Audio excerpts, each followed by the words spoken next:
Now, it's time for the Anchormen podcast with Matt Gaetz and Dan Ball.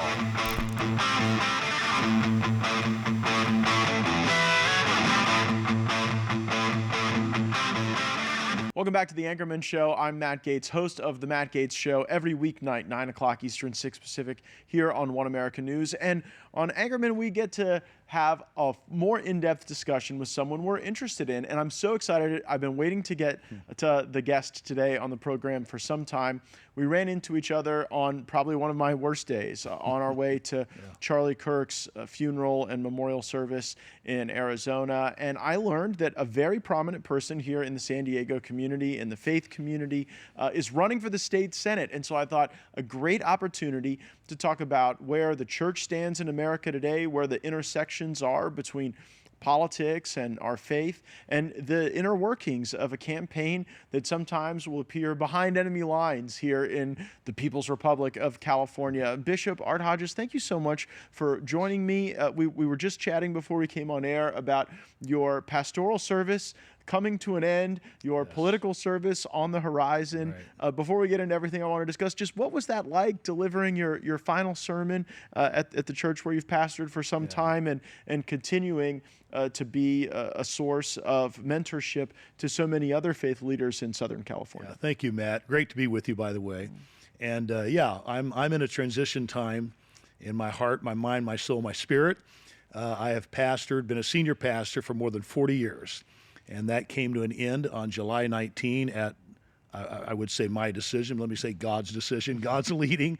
I actually put that in my heart 2 years ago. He said 40 years and that'll be it.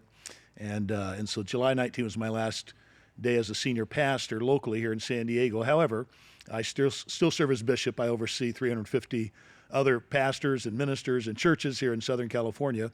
So plenty to keep me busy there. But yeah, it's a major thing. I didn't realize how impacting it would be. You know, when you do something 40 years, it really defines you. And that's just, you think that's the norm. In fact, I speak out a lot, and I've been speaking out since July 19. And everywhere I go, to churches especially, I'm saying, listen, I never fully appreciated pastors until now. Yeah. I thought my life was normal. Now that I'm not the pastor, I realize that was not a normal life. I was not living a normal life, and but I'm gratified that God gave me that opportunity to serve people. My dad always said, "Son, here on this earth, you don't love things. There's only two things you can say I love. You know, say, oh, I love that pasta dish. No. You can like it very much, but you only can love God and people." And so the Lord has really put a love in my heart for people. And you have to for that life's calling, because so often when I talk to my pastor, it's on a tough day for me. You know, it's when something hadn't worked out and I need to lean on my pastor for a little encouragement, emotional support, spiritual guidance. And if that's what you're doing all day, every day, it's got to at some point become very real that you're carrying the weight of so many others leaning on you. You are. That's. In fact, Dr. Archibald Hart, who was the head of psychology over 50 years at Fuller Theological, which is the largest seminary in the world, up the freeway from us here in Los Angeles, he's the expert. He's written over 40 books on stress. And here's what he said. He said the number one most stressful job in the entire world is to be a pastor's wife. And number two is to be a pastor. And number three is to be president of the United States of America. And when he said that, I thought, wow, okay, pastoring doesn't really. Fourth is the chair of the building fund at the local church, right? Yeah. Probably. I thought, you know what? I don't know how to retire as a pastor. Like you don't make a lot of money, right? So what do you do with retirement? I thought, wow, now I know. I'll just run for president. I only have to work 4 years, and I'm set for life. There you go. I've pastored 40 years. So. Well, you'll learn that that public service can be on that list in a variety of ways. If you're elected to the Senate, I can't wait to hear your vision for that. But I did want to reflect for a moment on the degree to which prayer really does interface with decisions in government. I was surprised by that.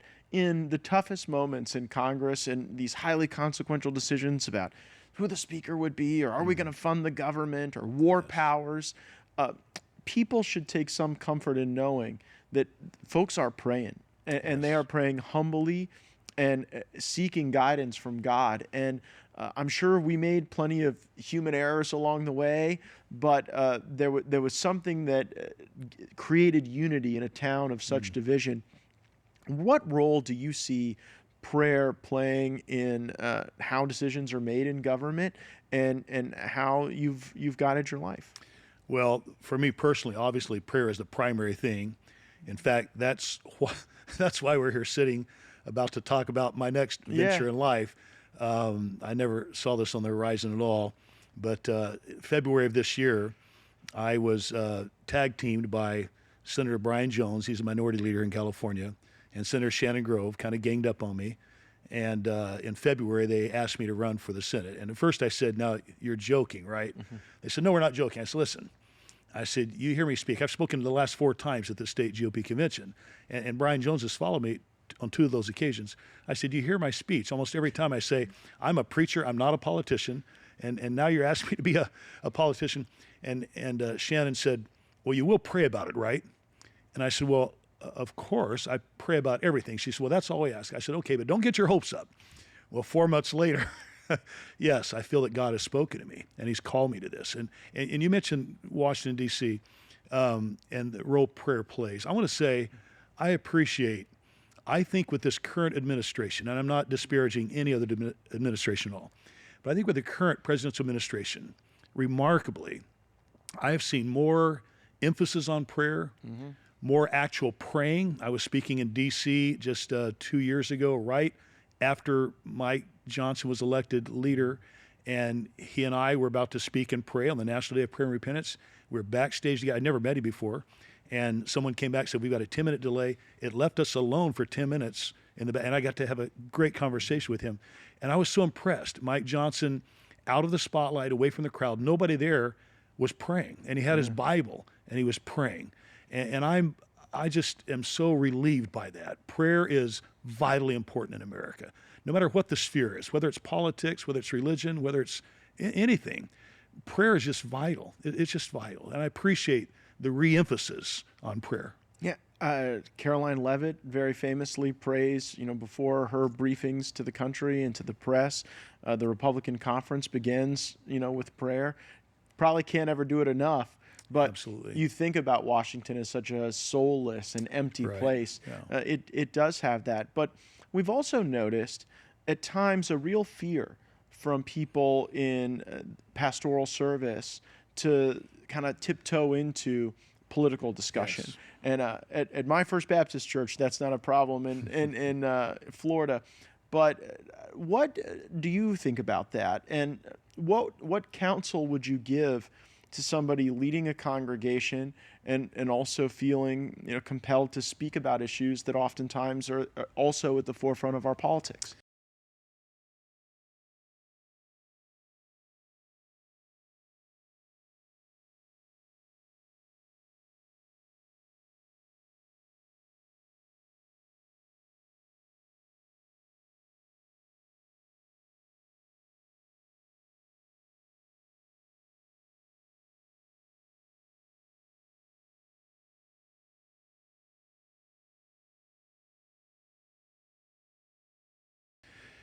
That is probably the number one challenge right there. And of course, as a pastor and as a bishop that serving other pastors, that is the big challenge.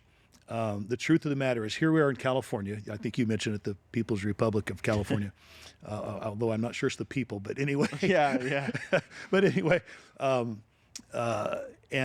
I am told that there are 15 million evangelicals here in California alone.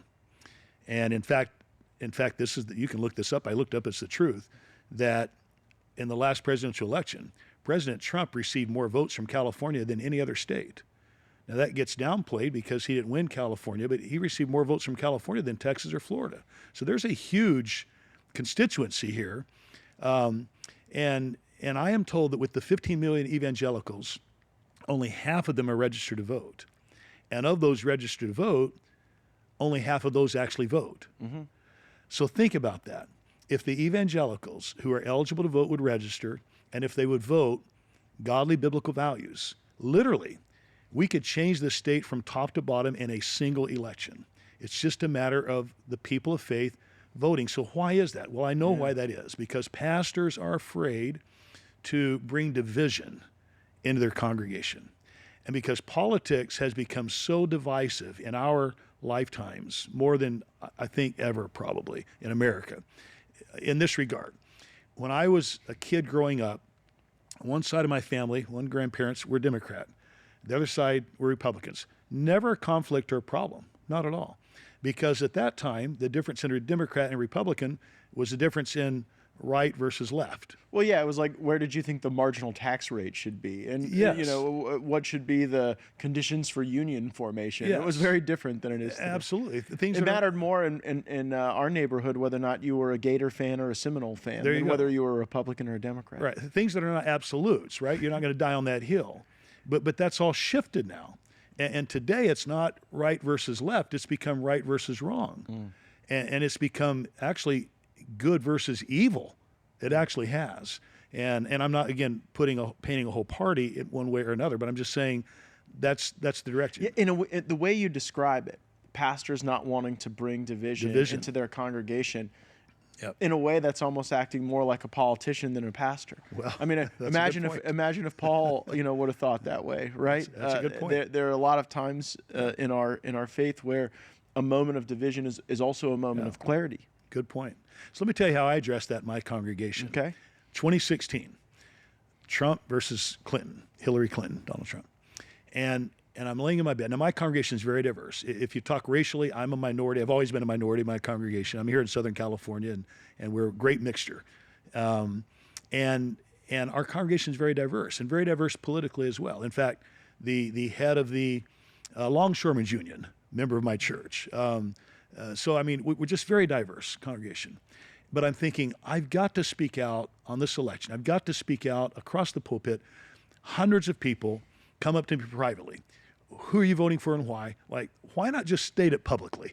But how can I do it without being divisive? I'm laying in bed, and a thought comes to my mind. Now I know it's God that put the thought there, but a thought comes to my mind, and it says, why don't you read the party platforms? And I thought, okay. I'm laying in bed. I quickly look up the party platforms on my phone, and I read the Democrat and the Republican Party platform, as I recall, 66 pages and 52 pages. And when I did, a light bulb went off. I thought, oh my goodness, am I seeing what I think I'm seeing?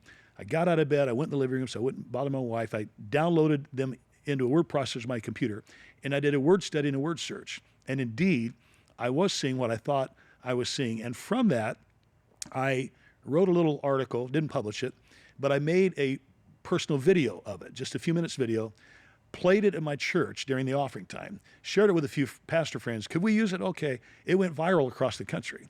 The next thing I know, my office gets a call from a group called Salt and Light Council. And they're the number one website, biblicalvoter.com, number one website for biblical voters. They got guides for every state in the nation. And we had actually found them just online, and we're using their voter guides to give members in our congregation. Didn't know who they were, where they were from. They contacted my office. They said, we saw this video. We want to use it on our website. Can we? I said, no, it's not professional. It's just made on my phone. And they persuaded me to do it. They persuaded me to give them the script. They persuaded me to allow them to publish it. And so now this is a little booklet that they published. They were publishing this already. But now my article is the centerfold, and it takes up most of this booklet. And just 2 weeks ago, they decided we're going to print it as its own booklet. So that's in process right now. Oh, but anyway, what it is a nonpartisan view of the two-party platforms. Let me just give you a quick sample. I won't read it all to you. There's 66 contrasts here, but this will give you an idea. One party platform mentions the Bible, the other does not. One mentions divine, the other does not. One mentions creator, the other does not. One mentions prayer, the other does not. One mentions praise, the other does not. One mentions pastors, the other does not. One mentions preaching, the other one does not. One mentions fathers, the other one doesn't. One mentions morality, the other one doesn't. One mentions strong families, the other one doesn't. One mentions religious liberty, the other, and on it goes. Look at this stat. One mentions Christian 8 times, a Muslim. Now, this one was from, I think, 4 years ago. I've updated it since. One mentions Christian 8 times, a Muslim 1 time. The other mentions Christian 1 time and Muslim 8 times. That's changed now. The new party platforms, one mentions Christian, I forget, multiple times. The other mentions it 0 times. And the one that mentions Christian doesn't mention Islam or Hindu or any other faith. The one that doesn't mention Christian mentions all of these others multiple times. Look at this stat here. This is amazing. One mentions God 15 times and LGBT 0 times. The other mentions God 1 time and LGBT 26 times. Jeez.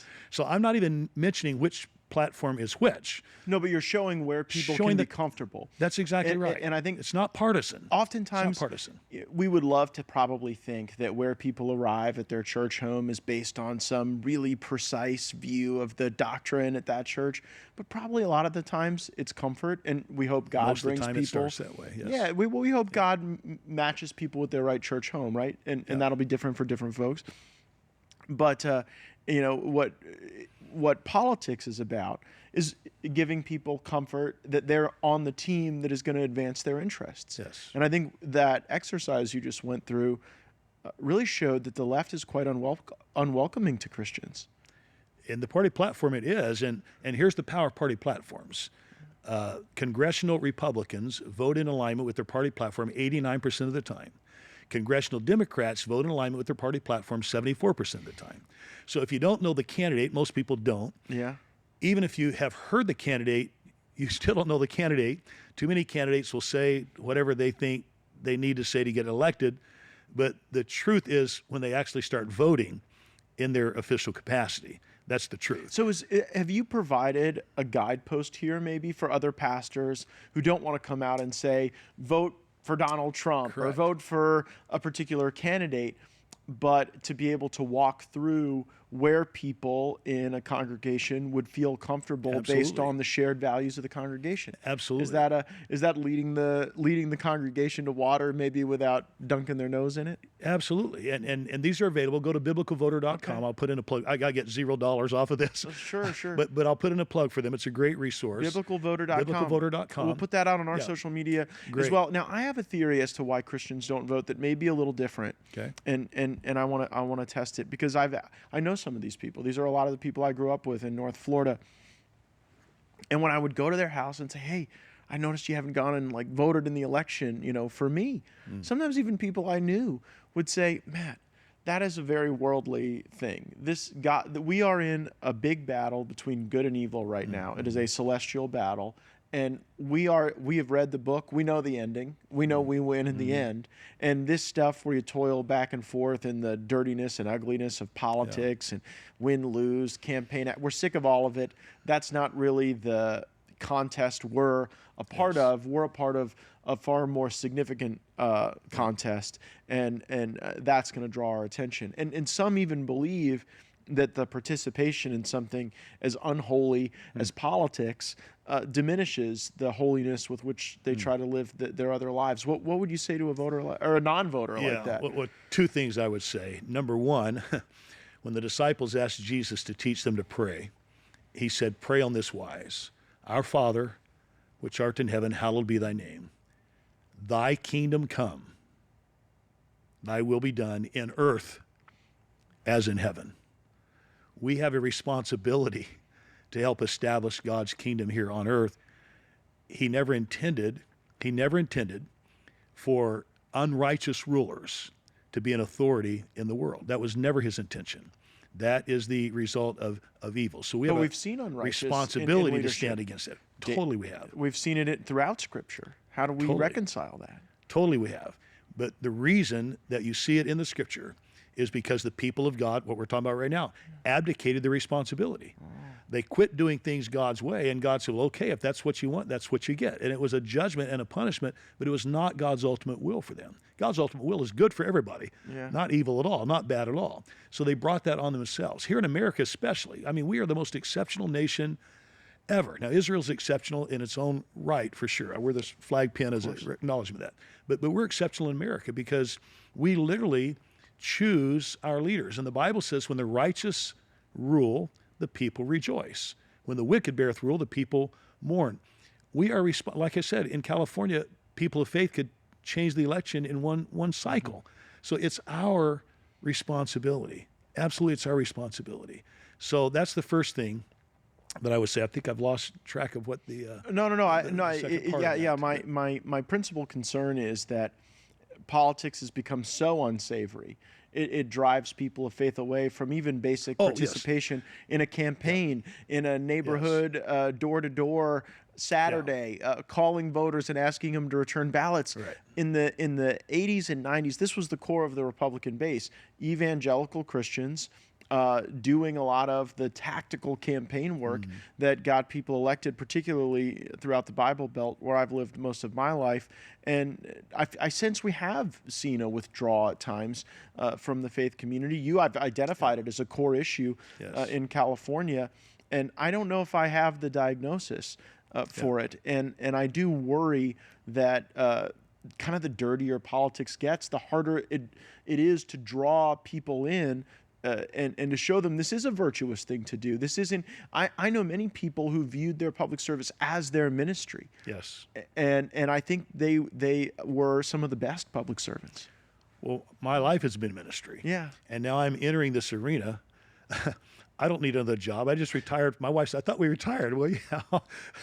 I don't need a job. I don't need a name. I don't need popularity. I don't need money. I'm at the retirement time of my life, but I'm doing it as a calling and as a ministry. In fact, that's one thing Brian Jones and Shannon Grove said. They said, well, don't you think we need a pastor and a bishop and a preacher in the Capitol? I said, yeah, you need that for sure in the California Capitol. Especially the Republicans in the minority need to do a lot of praying exactly. in Sacramento. Exactly. Well, let's get into that vision you have for California, because a lot of our viewers around the country will look at this and say, well, Art seems like a really nice guy, but what is he doing on this quixotic effort to try to change a place that has drifted so far left? What's the message of hope that you give people that this place can be better?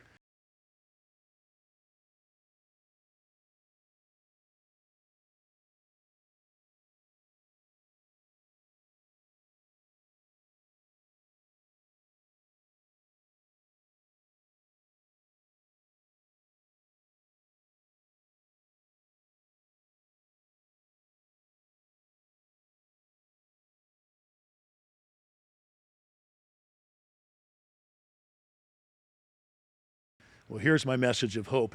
Now, first of all, to people of faith, every story in the Bible that we value and treasure, that we learned in Sunday school, Daniel in the lion's den, Joseph in the pit, David and Goliath, every single one of them, the good guy was in the minority. Yeah. The good guy never had the advantage. He was always at the disadvantage. So take heart. That just comes with the territory. God never favors a majority because of a majority, all right? He favors even one. If just one will stand for right, God's on his side, and if God's for us, who can be against us? So that's number one. If we're doing it for the right motive. So embrace the challenge. Absolutely embrace the challenge. And it also speaks to what the topic we just came off of, why people need to get involved and they need to step up, which is another reason I think God has called me to do this, not for me, but for a movement nationwide, for others to step up. I mean, I just declared just weeks ago, but I can't tell you how many have contacted me from around the nation saying, you know what, we've been following you since COVID. That's a whole nother story, but we've been following you since COVID, and now we see you're doing this. You know what? I think God's calling me to do something, and I think that's the real key, to stand up all over the nation. So back to what we were talking about, why should we get involved? I think COVID should have taught us that. March 5th you would think, was the especially in last this Sunday state. that was normal in America. Yeah. And in California, we were the first in the nation to close the state. I don't know if Gavin you were all Newsom. that normal in California even before March 5th. Well, we weren't, but we're less than that after March 5th.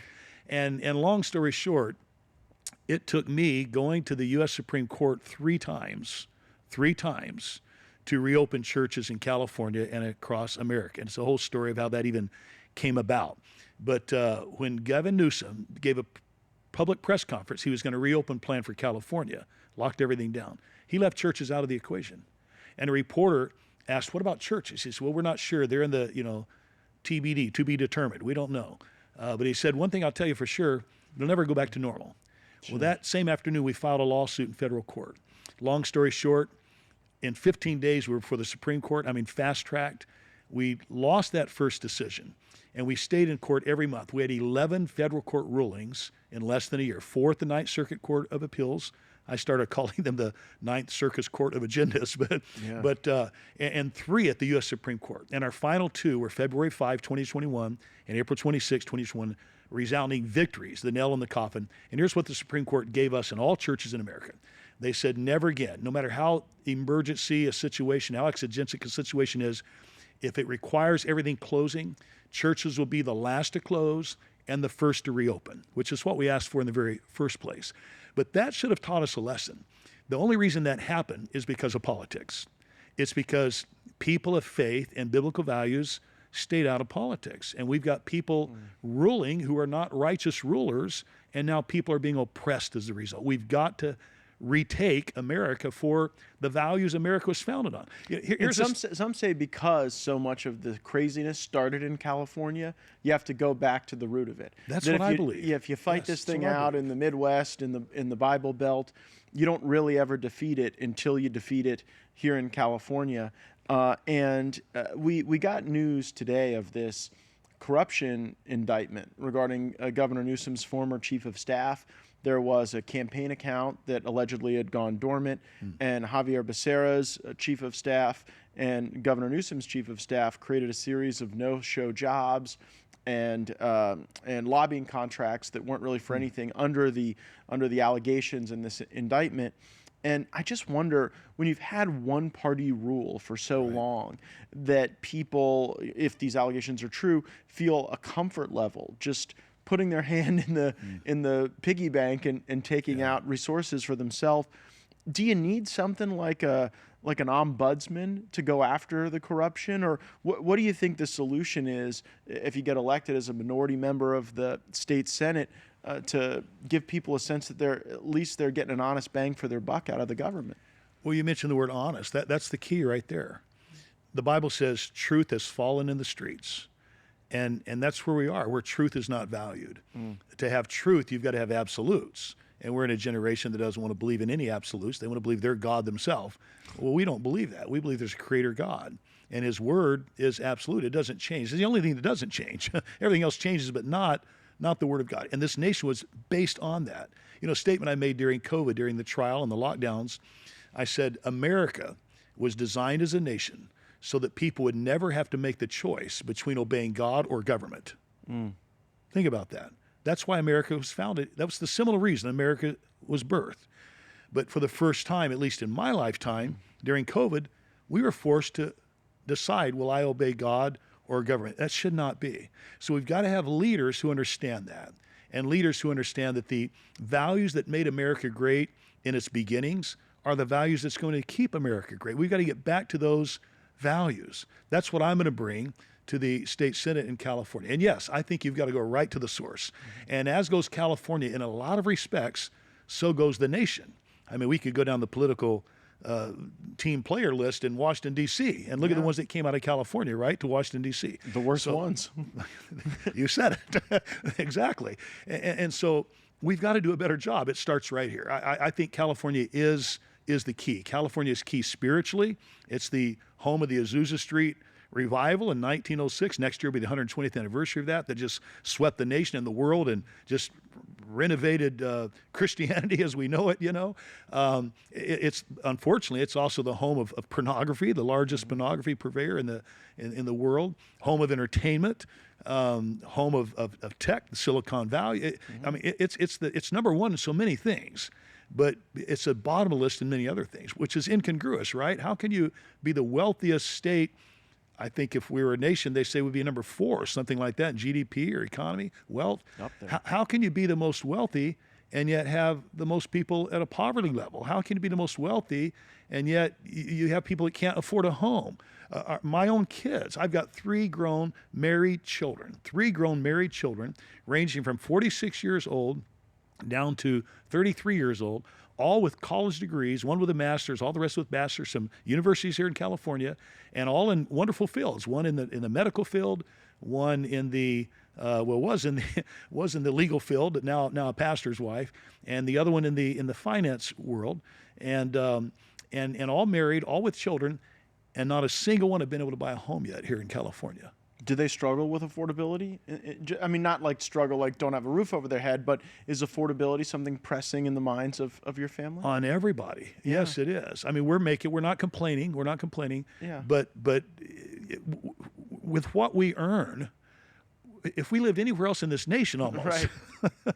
with what we earn, they would have all owned their own home for the last 20 years. Well, all over the country, people are facing these affordability challenges. You do seem to make it harder on yourselves in California with so many registrations and fees, Highest and mandatory regulations, tests. highest regulation of any state, Yeah. highest taxes, highest income taxes, highest gas taxes. Tell me why with the highest gas taxes we have the worst roads. It just doesn't make sense, right? I mean, these things don't make sense. In Florida, we don't have our state government root around in our cars to do like a smog test. You do that here. It drives up costs for regular people. Yes. I don't know that your air is any cleaner than it is in Florida as a consequence. Like, would you vote for a bill to get rid of the smog test in We the need to legislature? we need to lower regulations for sure. A few regulations are needful, but we are over-regulated. Yeah. And they say follow the money trail. In my mind, the regulations are just a way of making more money. Look, California, But then you give it away to the illegals on your Medicaid.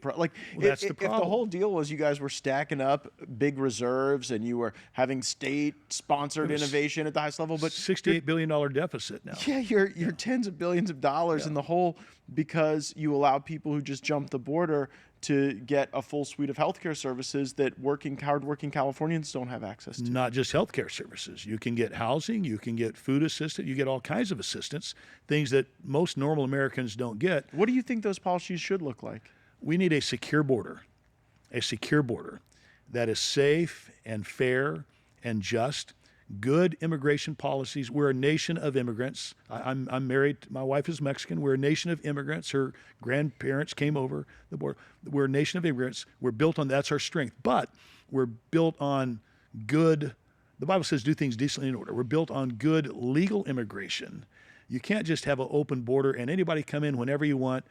That's what we've done for the last 4 years, and now we're paying the consequences of that. One of the big issues in California is that the state government has been really recalcitrant to the deportation efforts that ICE and President Trump have worked on. Do you fully support those efforts? And do you think state government should stand in the way of what the Trump administration I don't is think doing? state government should stand in the way. If I was Trump's advisor? I'm not. We've never met. I've never talked with him. Not yet.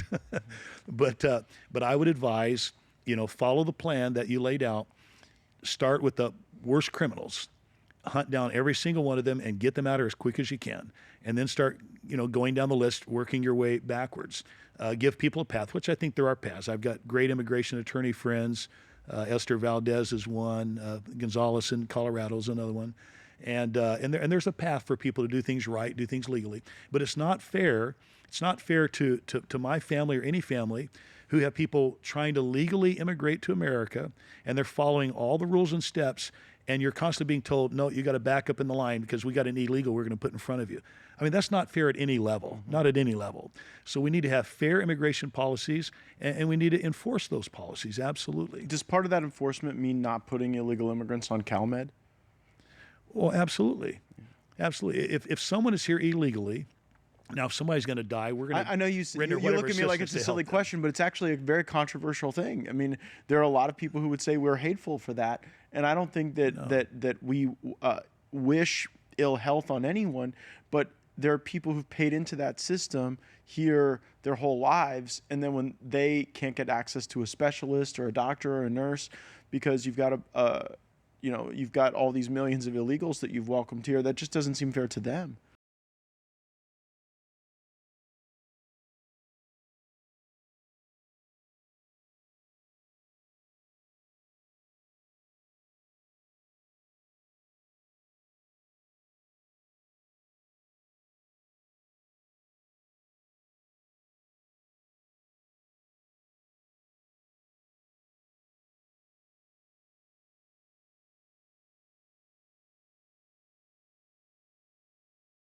Right, it's pushing everybody to the back of the line Yeah. who's trying to do it right.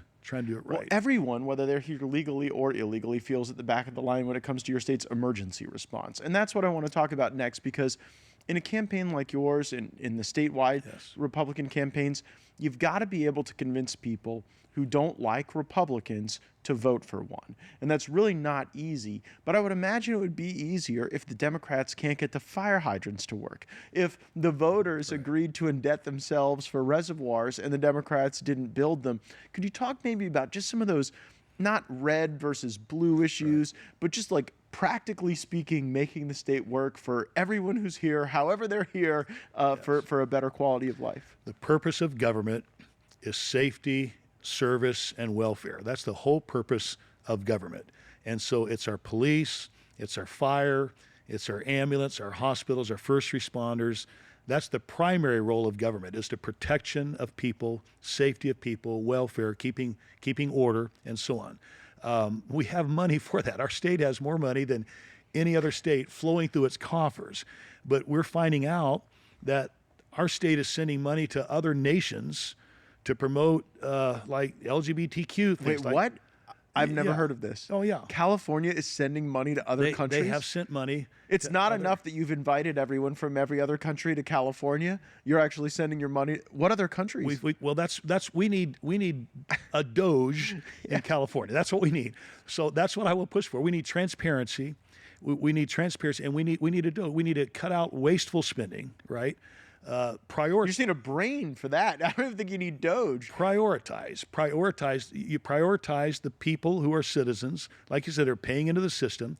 Prioritize that, and if there's money left over, we can talk about what to do with that money. But right now, we've been in deficit for years. Yeah, you're nowhere near that convecation of what to do with the money left over in California. Well, no, we're not there yet. Of course, we're not there. You're nowhere near that. And do you think that some of the impacts people felt from these fires and natural disasters were worse because some of the leaders valued the DEI virtues of promotion based on immutable traits rather than having people in these positions as a consequence of their merit? I'm sure that has some consequence. I think the greater consequence, frankly, is the governor and those that are with him and serving with him, and not allowing the local leaders to assess and have the resources that they've been allocated. I mean, we've allocated funds. But there were like for 3 lesbians water. named Kristen who were running the LA Fire Department in the name of equity. And they might be wonderful people. I have nothing against people named Kristen. I try not to, cast terrible judgment on people based on how they live their lives.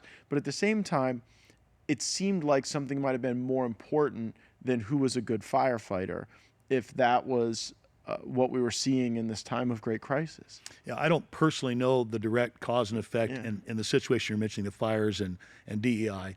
Personally, and you'll see this on my website, arthodgesforsenate.com. Personally, I'm not for favoring any special group of people. Right. I'm for equal rights, equality. Yeah. Such a controversial take. I think I got it from the Constitution, where it said that all of us are created equal. So let's not have inequality in any of these things. Whether it's university, entrance acceptance, whether it's jobs, whether it's whatever. I mean, God made all of us. It doesn't matter what your color is. It doesn't matter what nation you're born in, what your primary language is. We're all of equal value in God's eyes. And as a government, we should have the same, everyone's of equal value. Like I said, I pastor a church that I'm a racial minority in. We've never had a single racial issue in our congregation that I know of in all of my life. I mean, we can do this thing if we just erase all of this inequality by giving special groups special attention. It's such an eloquent distillation of how Christianity is inherently an attack on racism, right? Because racism, and I consider DEI a feature of racism, says that it's your immutable traits. It's the things you can't change about yourself. Right. But the core tenet of our faith is that there is God making each person in God's image. There is a part of God reflected in you. And if that's true, you couldn't possibly treat someone as lesser because of their immutable traits. Because what's ultimately the most immutable thing is that we're all created in God's image. Absolutely. In fact, the Bible even says further than that, it says prefer one another. Yeah. Right? Prefer one another. I mean, the golden rule, do unto others as you would have them do unto you. I mean, those are really the answers for good governance. It really is. And a society that's healthy. Well, I hope that's a unifying message. We have a lot of people who watch this program who are political operatives, political hacks, aspiring candidates or campaign managers, young people who think they might do what you're doing now and run for office. And so I'd love you to take us inside like a campaign itself for the state Senate. I've run for the state legislature. I know oftentimes it's like you and your 10 best friends you call to gather together for community meetings or to go to parades or contact their network of supporters to be a part of your effort. What advice would you give people who are thinking about making that decision you have to become a candidate and what you have to do to prepare yourself organizationally, spiritually, and physically? Yeah, well, I'm just getting started in this myself, so I'm a neophyte here. I'm learning as I go, but God has brought some incredible people into my life, and right now, where we are right now, we have a weekly, I call it my Senate strategy team. We have a weekly strategy team meeting, and I won't name any of the names, but I've got several on that group. And a couple of them not even in the state of California. They Zoom in from out of state. And so we're building that, from within. Now I've been an independent. I wasn't registered with any party for many years. I did register with the Republican Party just 3 years ago. And again, like I said, they're the ones that approached me about, running for this Senate seat. The significance of the Senate seat, District 18, which by the way is all of South County, San Diego, the entire border all the way to Arizona. So it's all of South County, San Diego, takes in part of San Diego City, all of Nassau City, all of Chula Vista, all of Imperial Beach, all of Otay, and everything going east and south. And then all the way north, it's all of Imperial County. And then going north, it takes in part of Riverside County and part of San Bernardino County. It's a huge area. And so that's Senate District 18. Again, this is my first foray. What are you looking forward to most in the campaign? The campaigning itself? Meeting people. Yeah. Meeting people. And I'm already meeting great people, amazing people. Whatever comes out of the campaign, whether I win, whether I don't win, I believe I'm going to win, but whether I do or not, it's not a loss because I'm meeting people that want to make a difference, not just for themselves, but for other people. I mean, that's what it's about. Like, you know what? I'm okay. I'm at the point of retirement. I could just say, okay, I'm done. I'm not working anymore. I'm good. So why am I doing this? I'm doing this for my kids and my kids' kids and my neighbors' kids. I'm doing it for the future. I want them to have the childhood I had, which is not available here in California today. A lot of people who grew up in California say to me that they're too hurt to even come back and see what's happened to this place of such wonderment, boundless natural resources. Beautiful state, beautiful resources. You talked about the creative class of, throughout all of human history, people are drawn to others who are making and building, and that has happened here in the arts. That's happened here from a technological standpoint. And I wonder where you see it going if some of these conservative and Republican efforts aren't successful. Like, paint a picture for my viewers of what California looks like in 5 or 10 years if the current slide continues. Well, if it continues in 5 or 10 years, we're going to look like a third world country that's under a tyranny. That's what it's going to look like. We've had one party rule here for nearly 2 decades.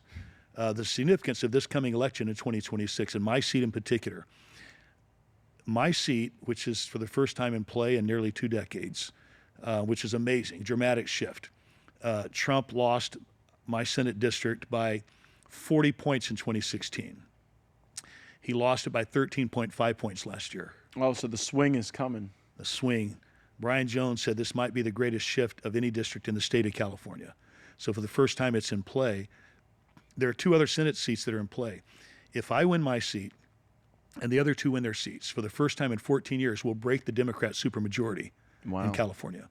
That's why people have been outside our district. Then they have to allow debate. So for our viewers, a voice. One of the frustrating things about the people who do get elected is when you're in the super minority, there are no rules. Because if you start to make progress on anything, they just waive the rules and steamroll you. And so breaking that supermajority at least means that in these moments where government is steamrolling people, you have the ability to stand up and force a discussion and put facts on the table.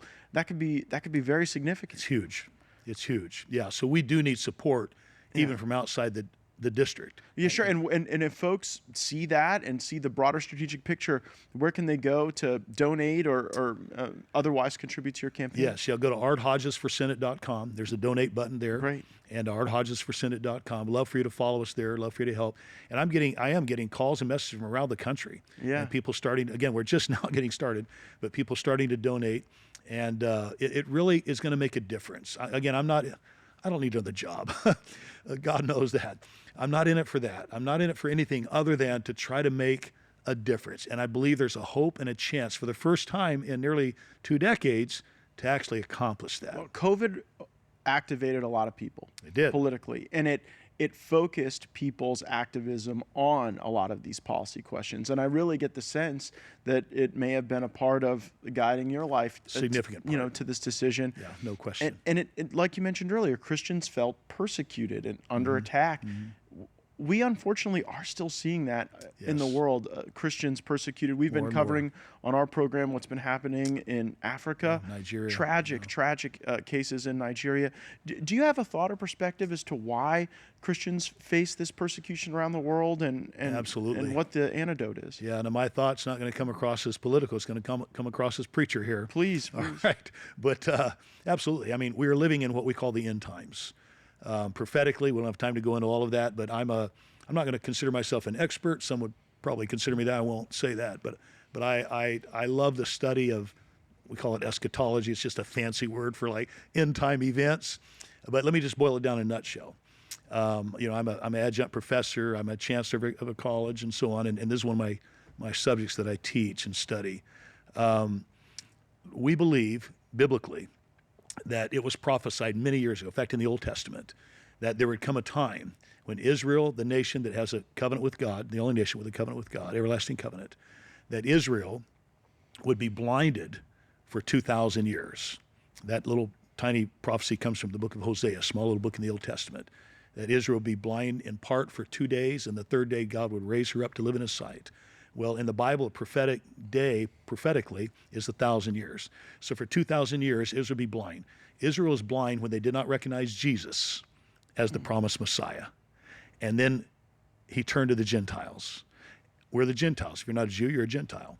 And so that's where we are. We call it also the church age. The church was birthed in Acts chapter 2. So we're living at the end of that. We're about 2,000 years since Jesus' death. So we're literally at the end of that 2,000-year period, which means everything's going to shift. There's going to be a catching away of the church. We call that the rapture. The world as we know it. So you think the persecution of Christians is a signal Absolutely of that end? It absolutely is. Jesus It just said seems this. like a terrible price for people to have to pay for that. It is. Cosmic It's a test of faith. Incredible shift. It's a test of faith. You mentioned the connection we have with Israel, and it's a place with a 4,000-year connection to our faith. Of course, we all want to see Israel survive. Absolutely. And at times that is challenging. I think maybe some of these worldly political things really jamming things up. But one thing did bother me. When I saw that Israel's government had filed paperwork where they were geofencing Christian churches, like, drawing almost a digital line around them, and then plowing message into churchgoers specifically for whatever their political goal was. I didn't like that, and I probably would have also not liked it if it was Burger King or McDonald's or Coca. Just the notion that you would ever target worshiping Christians for a commercial or political propaganda campaign. Does that concern you at all?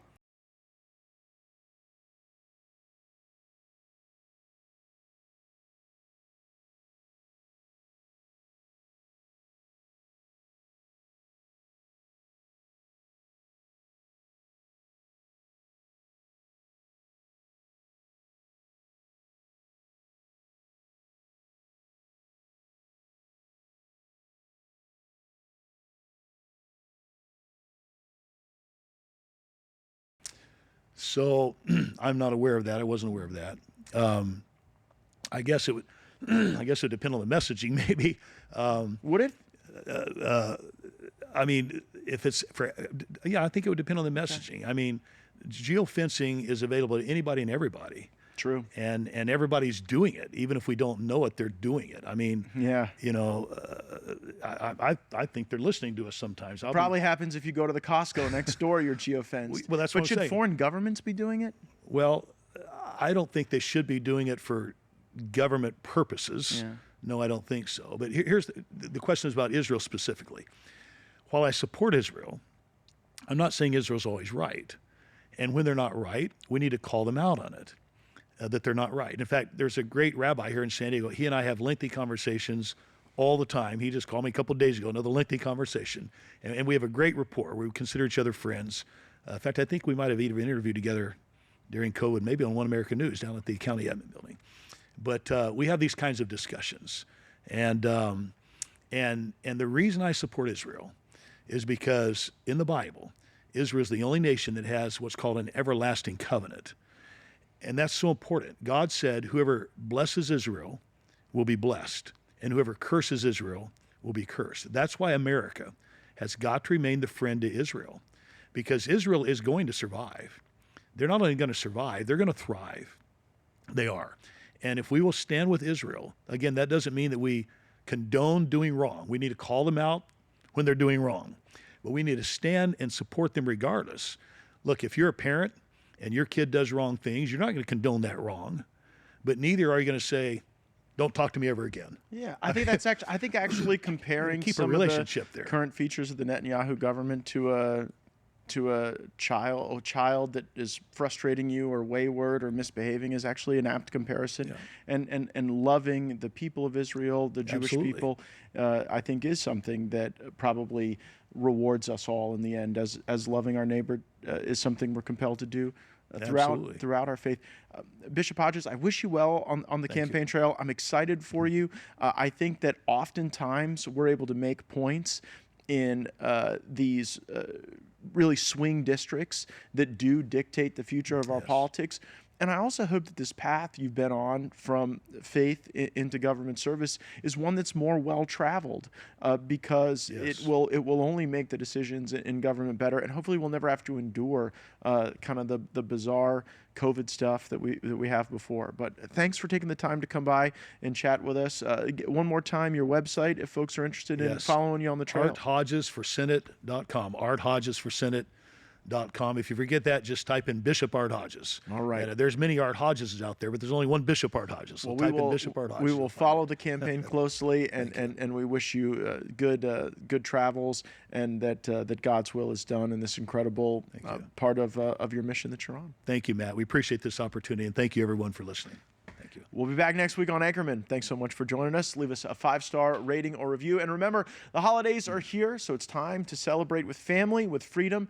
Enjoy all the blessings you do as Americans, but make sure when you're traveling, you don't spread the germs. That's why I want to tell you about All Family Pharmacy, a company that's doing things the right way, helping you stay healthy and prepared. Just go to allfamilypharmacy.com/Matt. Order online. A licensed physician will review your selection, and when it's approved, the medication comes right to your door, whether you need ivermectin, antibiotics, your everyday maintenance medications, vitamins, travel kits. They've got you covered. It's fast, private, and reliable. Take care of yourself and your family this holiday season. Support a pharmacy that believes in service and freedom. Visit allfamilypharmacy.com/Matt. Save 10% with code MATT10 today. Thanks so much. We'll see you soon.